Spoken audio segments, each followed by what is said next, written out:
दादी की पहली सैलरी। विनोद ड्राइंग रूम में बैठकर टीवी देख रहा था। मनीषा और सरला देवी दोनों किचन में थे। मनीषा बर्तन मांज रही थी। सरला देवी सुबह के नाश्ते की तैयारी में लगी थी। 9 साल की पिंकी स्कूल जाने की तैयारी कर रही थी। विनोद ने ड्राइंग रूम से ही ऊंची आवाज़ में कहा, मनीषा, तुम्हारा पगार आ गया है? अगर आ गया है तो इस महीने की ईएमआई तुम भर देना। मेरी सैलरी आने में अभी वक्त लगेगा। मनीषा ने किचन से ही सहमति जताई।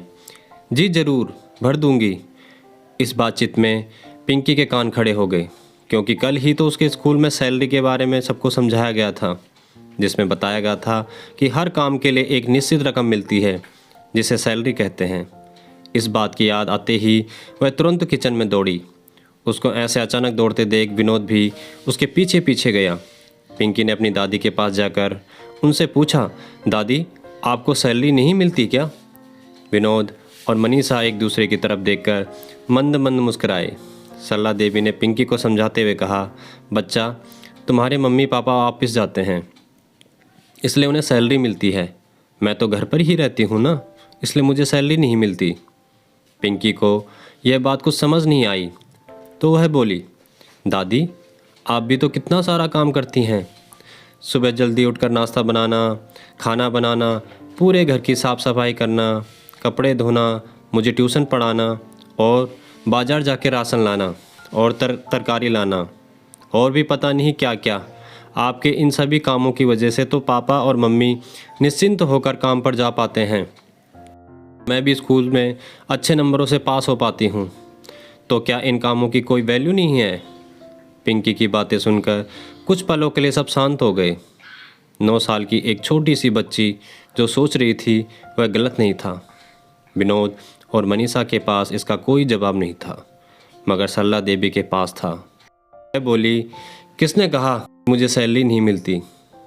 मुझे पैसों के रूप में, कागजों के रूप में सैलरी नहीं मिलती, लेकिन मुझे जिस रूप में सैलरी मिलती है उसकी कीमत कोई आंक ही नहीं सकता। मैं घर की जिम्मेदारी संभालती हूँ तो मुझे तुम्हारी मम्मी एक दोस्त के रूप में मदद करती है। तुम्हारी मम्मी की दोस्ती मेरे लिए वह सैलरी है। मुझे पैसों की ज़रूरत होती है तो मैं तुम्हारे पापा को बोलती हूँ, तो बिना यह जाने कि मैं उनका क्या करूँगी, वह मुझे झट से पैसे निकाल कर दे देते हैं। तुम्हारे पापा का यह विश्वास मेरी सैलरी है, और तुम जो मुझे इतना प्यार करती हो, मेरे बारे में इतना सोचती हो, वह तो मेरा बोनस है। अब बताओ, क्या मुझे किसी से कम सैलरी मिलती है? दादी की बातें सुन पिंकी खुश होकर दादी के गले से लगते हुए बोली, अरे वाह दादी, आप तो बहुत अमीर हैं। सबके चेहरों पर बड़ी मुस्कान आ गई।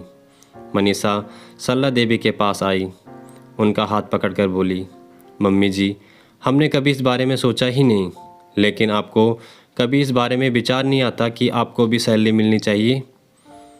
कभी कभार, वह भी जब तुम लोगों को कुछ खरीद कर देना होता है, तब थोड़ा सा बुरा लगता है, सरला देवी ने हिचकिचाते हुए कहा। पिंकी बीच में ही बोल पड़ी, तभी तो मैं आपसे कह रही थी ना दादी, आप ट्यूशन शुरू कर दीजिए। विनोद और मनीषा सरला देवी की तरफ देखने लगे। यह क्या माजरा है मम्मी? विनोद ने पूछा। अरे कुछ नहीं बेटा, ये पिंकी तो बस बातें बनाती है। सरला देवी ने बातों को टालने की कोशिश की। नहीं पापा, मैं आपको पूरी बात बताती हूँ।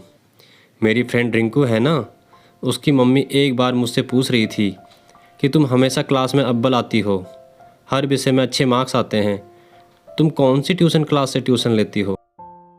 मुझे भी बताओ, ताकि रिंकू को भी वहीं भेज सकूं। जब मैंने उनसे कहा कि मुझे तो मेरी दादी ही पढ़ाती है, तो उन्हें बहुत आश्चर्य हुआ।